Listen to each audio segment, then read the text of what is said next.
ఈరోజు అయితే సెప్టెంబర్ 18. రేపు పొద్దున్న అయితే మనకి సీడ్ అయితే వస్తుంది. మామూలుగా పాండిచ్చేరి నుంచి వస్తుంది బిఎంఆర్ సీడ్. అది ఎప్పుడో బుక్ చేసాం కాబట్టి మన చెరువు బ్లీచింగ్ కూడా చాలా రోజులు అయిపోయింది కాబట్టి వర్షం వల్ల ఆ పనులు ఈ పనుల వల్ల లేట్ చేసాం. ఇప్పుడు రేపు పొద్దున్న అయితే పిల్ల వస్తుంది. అందుకని చెప్పి మనం ఫ్యాన్ సెట్ అయితే బిగిస్తున్నాము. అంతకుముందు కూడా అదే మన 2 ఎకరాలు ఉన్నాయి కదా, అది కాకుండా ఇది ఇంకో చెక్క మా బాబాయ్ది నాది పక్కన పక్కన ఉంటాయి.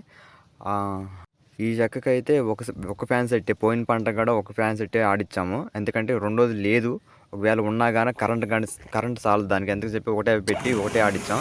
ఆ ఒక్క ఫ్యాన్ సెట్ మీదే 9 క్వింటాలన్నర వచ్చింది సరుకు.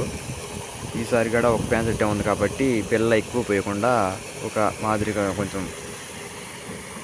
50 గేలే అయితే వేస్తున్నాను సీడు.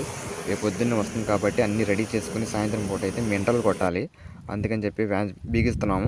మేము బిగించాము లేదేదో వేగం పట్టుకొచ్చేస్తుంది, అందుకే సంచించుకొని లగో పరిగెత్తున్నాను. మళ్ళీ వర్షం వచ్చిందంటే ఇప్పుడు చేతులు అన్నీ ఉన్నాయి, మామూలుగా స్టార్టర్లు అన్నీ ఉన్నాయి, సంచులు తడిసిపోతాయి. మనమైతే చాలా దూరం వెళ్ళాలి. ఇప్పుడు ఉంటా, బాయ్ బాయ్.